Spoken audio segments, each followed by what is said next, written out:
ওকে, গত ক্লাসে আমরা যেটা শুরু করেছিলাম সেটা ছিল এটা সেমি কমপ্লেক্স মেশিন, তার মানে রিয়েল মেশিনও না, আবার একদম যে আমাদের খুব ওয়ান লুপ মেশিন সেটাও না, মোটামুটি এটা সেমি কমপ্লেক্স মেশিনে কিভাবে কমিউটেশন হয়। তো আজকে আমরা দেখব যে রিয়েল মেশিনে আর্মেচারের কনস্ট্রাকশন অ্যাজ ওয়েল অ্যাজ এখানে কমিউটেটর সেগমেন্টের সাথে কিভাবে ওয়াইন্ডিং গুলি লাগানো হয়, কি কি সমস্যা কি কি অ্যাডভান্টেজ হতে পারে সেটা আমরা দেখি। তো আমরা যদি এখানে দেখি, ইউজুয়ালি ডিসি মেশিনে আর্মেচারের যে ওয়াইন্ডিং গুলো আমরা প্লেস করি সেটা এরকম ডায়মন্ড শেপের মতো হয়, অর্থাৎ এই দুইটা কয়েল সাইড দুইটা স্লটের মাঝে পড়ে, আর এটা আমার এন্ড কানেকশন। এই দুই মাথা আমার দুইটা কমিউটেটর সেগমেন্টে লাগে, আর পেছনের এটা তো সরাসরি এইখানে চলে আসে। অ্যাজ এ রেজাল্ট এটা দেখতে অনেকটা ডায়মন্ড শেপের মতো হয়। তো এখানে একাধিক নাম্বার অফ টার্নস থাকতে পারে একটা কয়েলের মধ্যে। তো এখানে একটা ছোটখাটো ইকুয়েশন রয়েছে যে যদি আমরা total number of conductor Z বের করতে চাই, তাহলে আমাদের জানতে হবে এক একটা কয়েলে কতগুলি টার্ন রয়েছে। তো তাকে 2 দিয়ে গুণ plus total number of coil, সেটাকে গুণ করলে আমরা পাই টোটাল নাম্বার অফ কন্ডাক্টরস। সহজ বাংলায় একটা কয়েলের, এখানে একটা কয়েলের দুইটা কয়েল সাইড, তো একটা কয়েলের মধ্যে যদি একাধিক টার্ন থাকে তাহলে সেই 2 করে ধরে টোটাল কন্ডাক্টর হবে।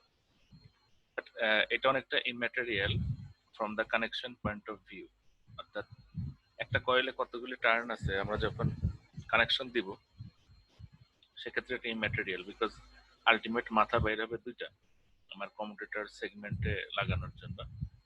সো আমরা আলোচনার সুবিধার্থে ফ্রম নাও অন একটা কয়েলের দুইটা কয়েল সাইড এভাবে আমরা চিন্তা করবো, অর্থাৎ ওয়ান কয়েল টু কন্ডাক্টর। ওকে, তো নাম্বার অফ টার্ন কত ছিল এই মুহূর্তে আমাদের এটা একটু ওভাবে গভীরভাবে চিন্তা করার দরকার নেই। না, সেকেন্ড থিং, কয়েল স্প্যান। সাধারণত আমরা যখন এসি মেশিন পড়েছিলাম তখন আমরা দেখেছিলাম যে কয়েল স্প্যান কত ডিগ্রি হতে পারে। ওকে, সো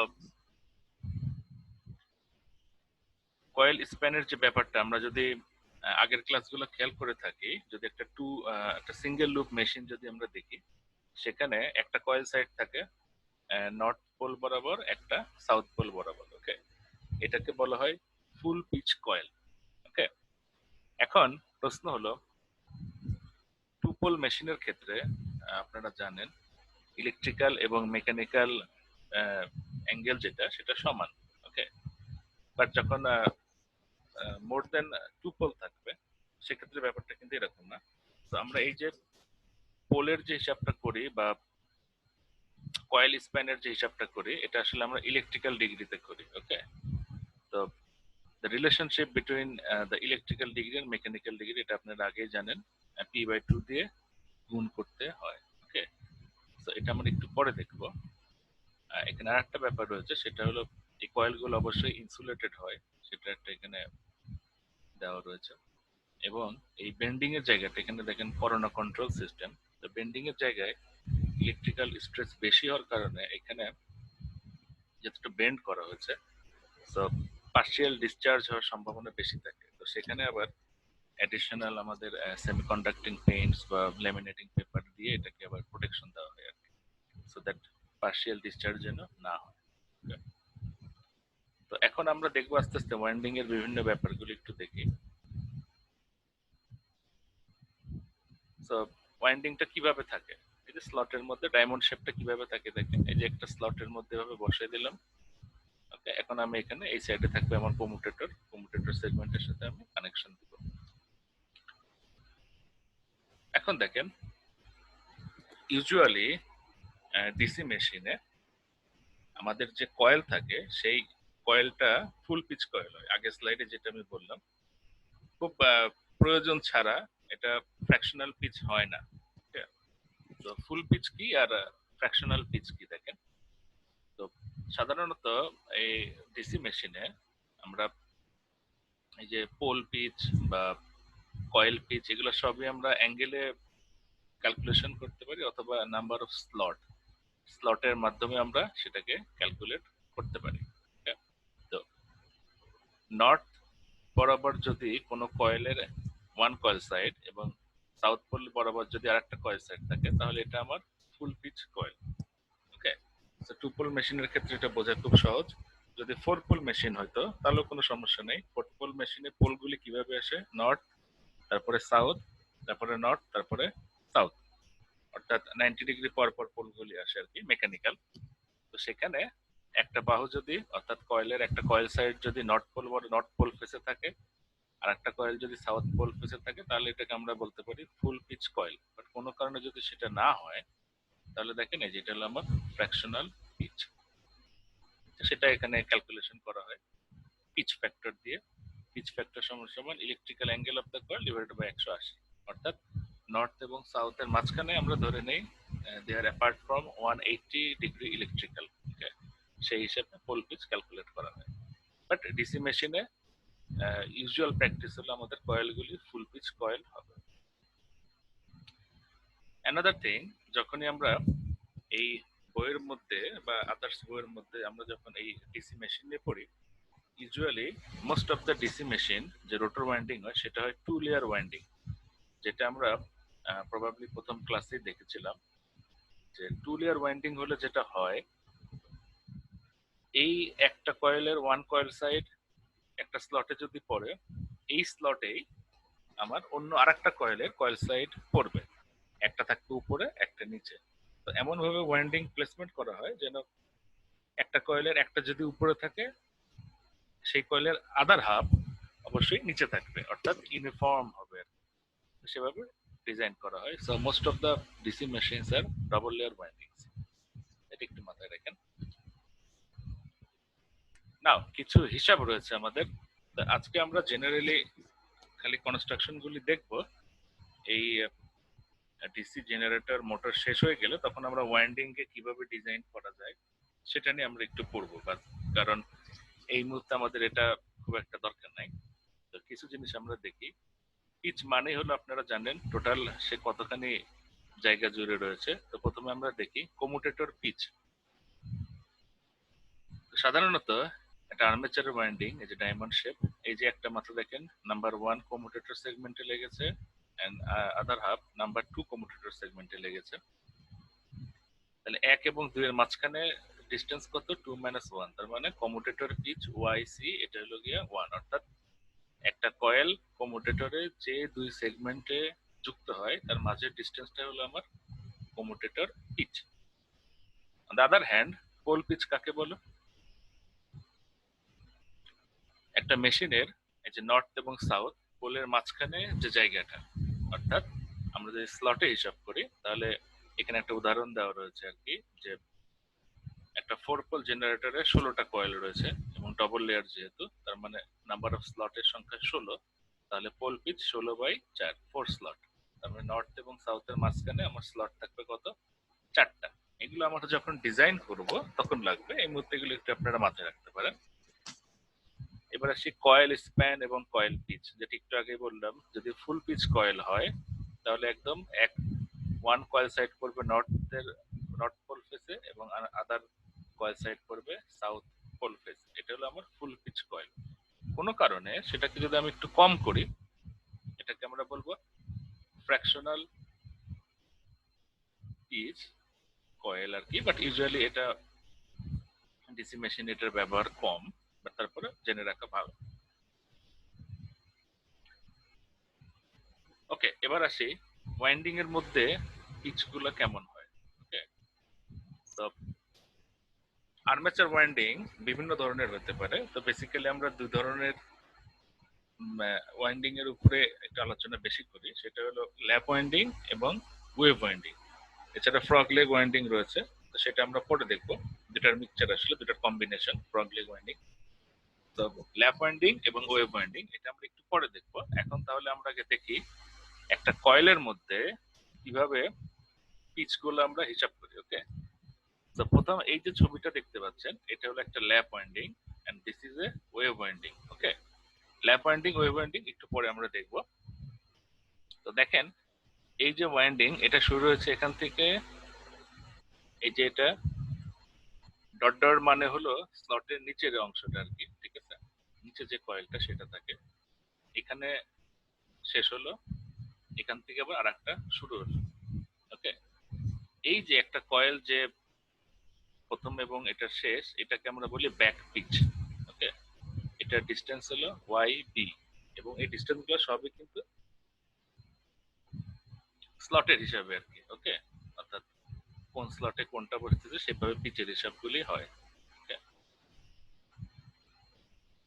এরপরে দেখেন, এইটা শেষ হওয়ার পরে আর একটা শুরু হলো, এটার সঙ্গে আগেরটার যে শেষ, তার মানে শেষের পরে যেটা শুরু হলো এর মাঝখানে যে গ্যাপটা, সেটা হলো গিয়ে আমার ফ্রন্ট পিচ। ওকে, এবং এই ব্যাক পিচ এবং ফ্রন্ট পিচের যোগফল হলো আমার রেজাল্টেন্ট পিচ। ওকে, বিষয়টা আমরা যখন আবার ডিজাইনিং এ যাব তখন আরো সোজা বুঝতে পারবেন। এখনো দেখা যাচ্ছে, দেখেন এই যে একটা কয়েল, ফার্স্ট একটা লুপ শেষ হলো, এটা হলো আমার ব্যাক পিচ, পরেরটা শুরু হওয়ার আগ পর্যন্ত যে ডিস্টেন্স সেটা আমার ফ্রন্ট পিচ, দুইটা যোগ করলে আমার হবে রেজাল্টেন্ট পিচ। ওকে, সো আশা করি এটা বুঝতে পেরেছেন। এই কয়েলের স্লট, স্লটের ডিস্টেন্স অর্থাৎ কয় নম্বর স্লট, এই ব্যাক পিচ যদি আমি বলি 8, তার মানে এই কয়েল এবং এই কয়েলের মাঝখানে আমার 8টা স্লট সে পার করে বসবে। ওকে, এটা হলো গিয়ে পিচের হিসাব।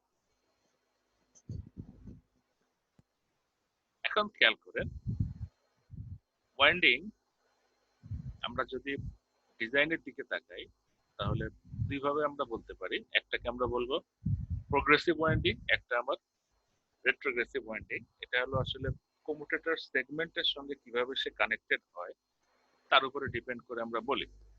তো প্রোগ্রেসিভ হলো, দেখেন প্রথম যে পজিশন থেকে শুরু হয়ে সামনের দিকে যায়, এই যে এটা হলো প্রোগ্রেসিভ।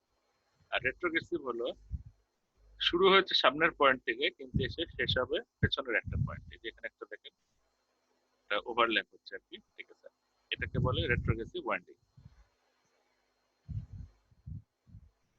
তো রেট্রোগ্রেসিভ ওয়াইন্ডিং এর ক্ষেত্রে ফ্রন্ট পিচ যেটা, সেটা ব্যাক পিচের চেয়ে বড় হয়। ওকে, এবং সিমপ্লেক্স ল্যাপ ওয়াইন্ডিং এর ক্ষেত্রে তখন সেটা আমার টোটাল কমিউটেটর পিচ যেটা, সেটা হয় -1। এটা আমরা আরো সামনে ভালো দেখবো, এটা জাস্ট একটা এক্সাম্পল হিসেবে এখানে আমি দিয়েছি। এরপরে যদি আমি ওয়াইন্ডিং কে আরো ভাগ করতে চাই, আরো ক্লাসিফিকেশন করতে চাই, তাহলে ইউজুয়ালি প্লেক্স অনুসারেও ভাগ করা যেতে পারে। অর্থাৎ যখন একটা আর্মেচারের মধ্যে ওয়ান সেট অফ ওয়াইন্ডিং থাকে, সেটা ইদার ল্যাপ ওয়াইন্ডিং হোক অথবা ওয়েভ ওয়াইন্ডিং হোক, সেটাকে যদি এক ওয়ান সেট থাকে তাহলে সেটাকে আমরা বলি সিমপ্লেক্স। এই যে প্লেক্স, এই জন্য আমি বলেছি এমপ্লেক্স, মানে সিমপ্লেক্স মানে ওয়ান সেট। এছাড়া আর কি হতে পারে, ডুপ্লেক্স মানে দুই সেট থাকবে। এছাড়া হতে পারে ট্রিপ্লেক্স মানে তিন সেট থাকবে। ওকে, তো সিমপ্লেক্স হলে কি হয়, ডুপ্লেক্স হলে কি হয়, এটা আমরা আস্তে আস্তে সামনে দেখবো। খেয়াল করে দেখেন, যদি কমিউটেটর পিচ হয় 1, তাহলে দেখেন একটা কয়েল 1 থেকে শুরু হয়ে এটা 2 এ বসার কথা ছিল, কিন্তু এখানে দেখেন 2 এ বসে নাই, আরো পরে যেয়ে বসবে। 2 থেকে একটা শুরু হয়েছে, 3 থেকে একটা শুরু হয়েছে, এটা আসলে একটা ট্রিপ্লেক্স ওয়াইন্ডিং। অর্থাৎ একের পরে এই কয়েলটা যে শেষ হতো 4-এ। ওকে, 2 এর থেকে শুরু করে একটা যে শেষ হতো 5-এ, 3 এর থেকে আর একটা যে শেষ হতো 6-এ। এভাবে তাহলে বুঝতেই পারছেন, প্যারালেলি আমার 3 সেট ওয়াইন্ডিং যদি আমি রান করাইতাম তাহলে যেটা ঘটতো সেটাকে আমি বলতাম ট্রিপ্লেক্স ওয়াইন্ডিং। এবং এটার ফিজিক্যাল ইম্প্যাক্টটা কি দেখেন, যখনই আমি এই প্লেক্স আমার বেড়ে যাচ্ছে, অর্থাৎ পার পোলে বা পার পোল ফেসে দ্য নাম্বার অফ কন্ডাক্টরস সেটা কিন্তু আমার বেড়ে যাচ্ছে। ওকে, এটাই হলো গিয়ে ডুপ্লেক্স বলেন বা ট্রিপ্লেক্স বলেন, সেক্ষেত্রে সিমপ্লেক্স হচ্ছে কয়েলের সংখ্যা আমার বেশি হবে, the number of winding will be higher than simplex. Okay, তো সেটার ডিজাইন যখন আমরা করবো আরো ভালো দেখতে পাবো। এইবার আমরা আসি যে যেটা নিয়ে আমাদের সবচেয়ে আলোচ্য বিষয় আর কি, সেটা হলো in a DC machine armature winding যদি আমরা তাদের গঠন অনুযায়ী দেখি, তাহলে দুইভাবে ওয়াইন্ডিংটা গঠন করা যায়। একটাকে আমরা বলি ল্যাপ ওয়াইন্ডিং, একটাকে আমরা বলি ওয়েভ ওয়াইন্ডিং। ওকে, বোথ ল্যাপ ওয়াইন্ডিং এবং ওয়েভ ওয়াইন্ডিং তারা ইদার প্রোগ্রেসিভ অথবা রেট্রোগ্রেসিভ হতে পারে। সাধারণত আমরা পড়ার জন্য আমরা ম্যাক্সিমাম ওয়াইন্ডিং আমরা প্রোগ্রেসিভ ওয়াইন্ডিং নিয়ে আলোচনা করব। রেট্রোগ্রেসিভ আমাদের আমরা অবশ্যই এক দুটো এক্সাম্পল হতে দেখবো, বাট ওটা আমাদের মোটামুটি জানা থাকলে চলবে। বাট আমাদের এই বোঝার সুবিধার্থে সবই আমরা মোটামুটি প্রোগ্রেসিভ দেখবো। তাহলে এখন আমরা একটু দেখি ল্যাপ ওয়াইন্ডিংটা কেমন হয়। খেয়াল করে দেখেন, এই যে একটা দেখেন, একটা কয়েল আমার শেষ হয়েছে, 1 থেকে শুরু হয়ে 2 এসে শেষ হলো। 2 থেকে আরেকটা শুরু হয়ে এই নর্থে টাচ করে এই দিক দিয়ে এসে আবার সাউথে এসে 3 যেতে। ওকে, তাহলে দেখেন এটা সামনে যে আবার পেছনে এসে কি করতেছে, কয়েলটাকে ওভারল্যাপ করতেছে। দ্যাটস ওয়াই এটাকে আমরা বলি lap winding. Okay, on the other hand wave ওয়াইন্ডিংটা কি দেখেন, এই যে এক থেকে একটা শুরু হলো, নর্থ পোল ফেস থেকে সাউথে যে 8 শেষ হলো, 8 থেকে আবার আরেকটা বের হয়ে নর্থে যে আবার সাউথে যে কোনো এক জায়গায় শেষ হবে। ঠিক আছে, কিন্তু এখানে খেয়াল করে দেখেন তফাৎটা কি চোখে দেখতে পাচ্ছেন? এটা কিন্তু দেখেন আবার 2 এর থেকে পেছনে এসে শুরু হয়েছে, কিন্তু এটা কি হলো দেখেন, অলওয়েজ সামনে আগায় গেছে আর কি। হ্যাঁ, ওভারল্যাপ কিন্তু তারা করে নাই। ওকে, অর্থাৎ অ্যাডজাসেন্ট যে কয়েলটা আমার শুরু হবে সেটা যদি ওভারল্যাপ করে তাহলে ল্যাপ ওয়াইন্ডিং, আর যদি ওভারল্যাপ না করে সামনে বা পেছনে আগাইতে থাকে সেটাকে আমরা বলবো ওয়েভ ওয়াইন্ডিং। এই দুই ধরনের ওয়াইন্ডিং এরই কিছু অ্যাডভান্টেজ রয়েছে, কিছু ডিসঅ্যাডভান্টেজ রয়েছে, সেগুলো আমরা আস্তে আস্তে দেখবো। ওকে, তো আলোচনার সুবিধার্থে আমরা প্রথমে শুরু করব ল্যাপ ওয়াইন্ডিং বলি বা ওয়েভ ওয়াইন্ডিং যেটাই বলি না কেন, আমরা শুরু করব সিমপ্লেক্স ওয়াইন্ডিং থেকে, অর্থাৎ one set of winding. Okay, one set যদি ঠিক মতো বোঝা যায় তাহলে অবশ্যই ডাবল সেট বা ট্রিপল সেট যাই থাকুক না কেন সেটা আপনারা বুঝতে পারবেন। তাহলে আমরা আজকে এই ল্যাপ ওয়াইন্ডিং পর্যন্তই পড়বো, ওয়েভ ওয়াইন্ডিং আমরা আগামী দিন পড়বো। ল্যাপ ওয়াইন্ডিং সেটা কি দেখেন, স্লটের ডায়াগ্রাম দেখলে এভাবে, এই যে 1 নাম্বার কয়েল এতে, একের একটা বাহু এতে, আর একটা দেখেন অবশ্যই দিতে হবে, যে 1 প্রাইম দেখেন দিতে। ওকে, বিকজ ল্যাপ ওয়াইন্ডিং এর ক্ষেত্রে আমার যে কোমুটেটর পিচ, ওকে, প্লাস অথবা মাইনাস 1, অর্থাৎ +1 হলো প্রোগ্রেসিভ ওয়াইন্ডিং এর জন্য, আর -1 হলো রেট্রোগ্রেসিভ ওয়াইন্ডিং এর জন্য। এটা হলো সিমপ্লেক্স এর ক্ষেত্রে। ওকে, সিমপ্লেক্স ল্যাপ ওয়াইন্ডিং যদি হয়, কমিউটেটর সেগমেন্টের কমিউটেটর পিচ হবে আমার 1, অর্থাৎ কোন কয়েল সাইডের একটা কয়েল সাইড, কোন কয়েলের একটা কয়েল সাইড যদি এতে হয় তার একটা অবশ্যই বিতে হবে। ওকে, বিকজ আমরা জানি কমিউটেটর পিচ 1। ওকে, এরপরে আর কি দেখা যায়,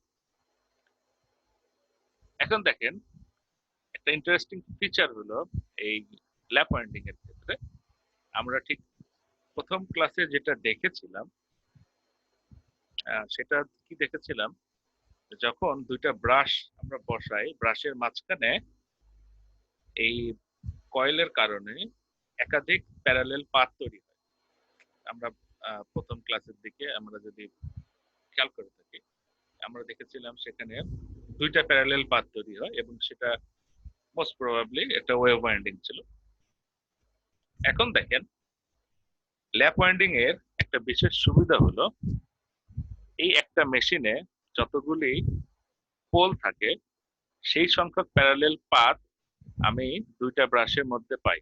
ওকে, এবং ব্রাশের সংখ্যা দেখেন, একটা মেশিনে যে কয়টা পোল হয় ব্রাশ হয় সেই কয়টা। দেখেন এই মেশিনে পোল কয়টা, 4টা পোল, ব্রাশ 4টা। ওকে, তো এই ডায়াগ্রাম থেকে হয়তো আপনাদের ক্লিয়ার হচ্ছে না। আপনারা যদি এই কলম ধরে ধরে হিসাব করেন, এই যে 1 কোথায় শেষ হলো, একের সঙ্গে কোনটা গেলে, এভাবে হিসাব করে দেখেন, তাহলে দেখবেন পজিটিভ ব্রাশ এবং নেগেটিভ ব্রাশ, তাই না? এক একটা দুই ব্রাশের মাঝখানে যদি দুইটা প্যারালাল পাথ থাকে, তাই না, তাহলে এখানে 2 সেট ব্রাশ, তাহলে আমার প্যারালাল পাথ হবে 4টা। এটা একটু আপনারা যদি দেখেন তাহলে বুঝতে পারবেন। ওকে, তার মানে হলো সিমপ্লেক্স ল্যাপ ওয়াইন্ডিং এর ক্ষেত্রে বা ল্যাপ ওয়াইন্ডিং এর ক্ষেত্রে the number of parallel path is equals to the number of pole, অর্থাৎ প্যারালাল পাথ কিন্তু বেশি, ওয়েভ উইন্ডিং এর চেয়ে বেশি হয় যদি পোলের সংখ্যা বেশি হয়। ওকে, এটা একটা অ্যাডভান্টেজ, সেটা কি একটু পরে বলি। তো যদি আমাদের এই ল্যাপ ওয়াইন্ডিংটা সিমপ্লেক্স না হয়ে ডুপ্লেক্স বা ট্রিপ্লেক্স হতো, তাহলে কি হতো দেখেন, এই নাম্বার অফ প্যারালাল পাথ যেগুলা সেগুলা বেড়ে যেত। অর্থাৎ এমপ্লেক্স ল্যাপ ওয়াইন্ডিং এর জন্য কমিউটেটর পিচ কি হতো আমি একটু আগেই বলেছি, যদি ডুপ্লেক্স হতো তাহলে কয়েল কোথায় কোথায় যেত, এক থেকে একটা শুরু হলে নর্মালি দুয়ে যে শেষ হতো সেটা দুয়ে শেষ না, তিনে শেষ হবে, দুই থেকে আর একটা শুরু হবে, এরকম ডবল সেট চলবে। সো কমিউটেটর পিচ হবে প্লাস মাইনাস এম। এম এর ভ্যালু কত? 2 for duplex, 1 for simplex and 3 for triplex. Okay, and the number of parallel path কি হবে? a সমান সমান m into p, অর্থাৎ নরমালি সিমপ্লেক্স এর ক্ষেত্রে প্যারালাল পাথের নাম্বার অফ পোলের সমান, তাহলে ডুপ্লেক্স হলে কি হবে, যদি ধরেন m সমান সমান 2 বসাই এবং একটা 2 পোল মেশিন, তাহলে নরমাল সিমপ্লেক্স এর জন্য হতো দুইটা প্যারালাল পাথ, আর ডুপ্লেক্স ওয়াইন্ডিং যদি হয় তাহলে 2 into 2 চারটা প্যারালাল পাথ হবে। ওকে, তার মানে দেখেন প্লেক্স যত বাড়ে আমার নাম্বার অফ প্যারালাল পাথ তত বাড়ে। ওকে, এই ডায়াগ্রামটা দেখে যদি পরিষ্কার নাও হয়, একটু পরে পরিষ্কার হবে। দেখেন, এটা আমরা অ্যাডভান্টেজটা আগে দেখি। তো ল্যাপ ওয়াইন্ডিং এর প্রথম অ্যাডভান্টেজ হলো যেহেতু এখানে নাম্বার অফ প্যারালাল পাথ বেশি, সেহেতু এটা suitable for low voltage and high current. Because আমরা জানি আপনারা যে 1 এর কেভিএল কেসিএল যদি মনে থাকে, ভোল্টেজ যোগ হয় সিরিজে আর কারেন্ট যোগ হয় প্যারালাল ব্রাঞ্চ গুলোতে, তাই না? তাহলে এখানে যেহেতু প্যারালাল পাথ বেশি, তাহলে সে অবশ্যই বেশি কারেন্টের জন্য suitable. As well as parallel path যেহেতু বেশি, প্রতিটা কন্ডাক্টর ইন্ডিভিজুয়াল, প্রতিটা কন্ডাক্টর তার যে রেটেড যে কারেন্টের মধ্যে থাকতে পারে আর কি, অর্থাৎ মানে হায়ার কারেন্ট হলেও সেটা যেহেতু অনেকগুলি প্যারালাল পাথ, সেহেতু তার ক্যাপাবিলিটির মধ্যে রাখা ইজি হয়। ওকে, নাও এটা একটা অ্যাডভান্টেজ ল্যাপ ওয়াইন্ডিং এর। আপনার আমাদের যেসব জায়গায় অ্যাপ্লিকেশন ওয়াইজ কারেন্ট বেশি প্রয়োজন হবে, সেখানে আমরা অবশ্যই ল্যাপ ওয়াইন্ডিং মেশিন ইউজ করব। তো অ্যাডভান্টেজ যদি থাকে, সাথে সাথে একটা ডিসঅ্যাডভান্টেজও চলে আসে। ওকে, ল্যাপ ওয়াইন্ডিং এর সবচেয়ে বড় ডিসঅ্যাডভান্টেজ, যেহেতু এখানে প্যারালাল পাথ অনেকগুলা, এবং দেখেন এই ছবিটি একটু আমরা দেখি, এটা বইয়ের ছবি। কোনো কারণে যদি এই যে শ্যাফটের বিয়ারিং একটু উইক হয়ে যায়, তাহলে দেখেন এটা একটা 6 পোল মেশিন, 1 2 3 4 5 6, এই মাঝখানে রোটর, এই বিয়ারিংটি একটু উইক হয়ে যাওয়ার কারণে দেখেন সে এই নিচের দিকে দেখেন এয়ার গ্যাপটা একটু কম, উপরের দিকে একটু বেশি, বিয়ারিংটা একটু উইক হয়ে গেছে। অর্থাৎ এই এয়ার গ্যাপটা এখন আর ইউনিফর্ম নাই, উপরের দিকে বেশি, নিচের দিকে একটু কম। দ্যাটস ওয়াই যে কয়েল সাইড গুলা নিচের দিকে থাকবে, সেই কয়েল সাইডে ইএমএফ একটু বেশি হবে আপার পার্টের তুলনায়। অ্যাজ এ রেজাল্ট, এখন যদি আমরা একটু ব্রাশের মাঝখানে ওয়াইন্ডিং গুলো একটু দেখি, দেখেন এটা একটা 6 পোল মেশিন। ওকে, তাহলে নাম্বার অফ প্যারালাল পাথ কত হবে? 6টা। এই দেখেন 1 2 3 4 5 6, ব্রাশের সংখ্যা কত হবে? 6টা। 1 2 3 4 5 6। ওকে, তাহলে মোট প্যারালাল পাথ 6টা। 6টা প্যারালাল পাথের মধ্যে অবশ্যই এগুলো কি হবে দেখেন, অনেকগুলি কয়েল রয়েছে। ওকে, এক একটা কয়েল সাইড, এই যে এক একটা ই মানে এক একটা কয়েল সাইড, ঠিক আছে? তো এখন এই নন ইউনিফর্ম এয়ার গ্যাপ হওয়ার কারণে এই বিভিন্ন কয়েল সাইডে যে ইএমএফ হয় সেটা সমান হবে না। ওকে, তো সমান না হলে কি হবে? আমরা জানি এই টোটাল এর অ্যাক্রসের ভোল্টেজ এবং এর অ্যাক্রসের ভোল্টেজ যদি সমান না হয়, তাহলে কি হবে? টার্মিনালে যাওয়ার আগেই কিছু পরিমাণ কারেন্ট পরস্পরের মধ্যে সার্কুলেটিং কারেন্ট আকারে ফ্লো করবে, সো দ্যাট টার্মিনাল ভোল্টেজ তো একটাই হবে, তাই না? সেটাকে অ্যাডজাস্ট করার জন্য ধরেন এটাকে তিনটা যদি আমরা ভোল্টেজ সোর্স হিসেবে চিন্তা করি, ধরেন ওকে, ভোল্টেজ তো একই হইতে হবে, তাই না? যদি কোনো কারণে কম বেশি হয়, তাহলে কি হবে? টার্মিনালে ভোল্টেজ তো একটাই হবে, তাহলে তারা পরস্পরের মধ্যে একটা সার্কুলেটিং কারেন্ট ফ্লো করবে হাই ভোল্টেজ থেকে লো ভোল্টেজের দিকে। এই যে সার্কুলেটিং কারেন্ট, এটা ব্রাশের জন্য ক্ষতিকর। এখানে স্পার্কিং হবে এবং ব্রাশ হয়ে যাবে আস্তে আস্তে, এবং আরো ব্যাড ইফেক্ট রয়েছে। সো এটা ল্যাব পয়েন্টিং এর একটা ডিসঅ্যাডভান্টেজ। ওকে, তাহলে প্রশ্ন হলো এটা থেকে সলিউশনটা কি, সেটা আমরা দেখি সলিউশনটা কি।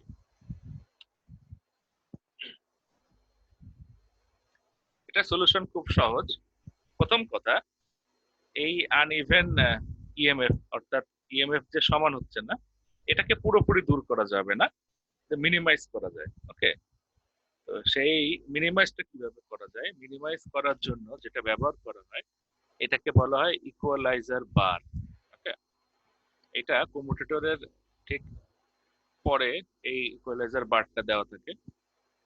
ডায়াগ্রামটা দেখেন, এই যে দেখেন কয়েলের মাথাগুলোকে একটা এই যে বারের সাথে লাগাই দেওয়া আছে, এখানে বার আছে 1 2 3 4টা। ওকে, 4টা তাহলে রিং এর মতো হবে কম্পিউটারে যদি আপনি বসান। এবং সেটার ডায়াগ্রামটা যদি আমরা দেখি, এই যে দেখেন কয়েলের মাঝখান দিয়ে এরকম শর্ট করে দেওয়া আছে। ওকে, শর্ট করে দিলে কি হবে দেখেন, এই যে ছোট ছোট সেগমেন্টে যদি ইএমএফ মিসম্যাচও থাকে, কম বেশি হয়, সার্কুলেটিং কারেন্টটা এদের মধ্যেই ফ্লো হয়ে সমান হয়ে যাবে, ভোল্টেজ গুলি সমান হয়ে যাবে। ওকে, এদের ভোল্টেজ গুলি পরস্পরের মধ্যে যদি সমান হয়ে যায়, তাহলে টার্মিনালে আর ভোল্টেজ ডিফারেন্স থাকবে না। এজ এ রেজাল্ট ব্রাশের ওইখানে সেই সার্কুলেটিং কারেন্ট আর যাবে না। ওকে, এতে আমরা এই প্রবলেমকে দূর করতে পারি, সো দ্যাট আমার ব্রাশটা ভালো থাকবে। এটাই ছিল আমার এই প্রবলেমের সলিউশন। ওকে, তো এইটুকুই আজকে পর্যন্ত। আশা করি আপনারা একটু পড়বেন।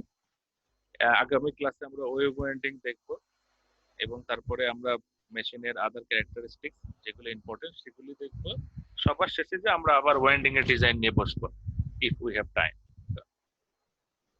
এখন আমি আপনাদের থেকে প্রশ্ন নিব।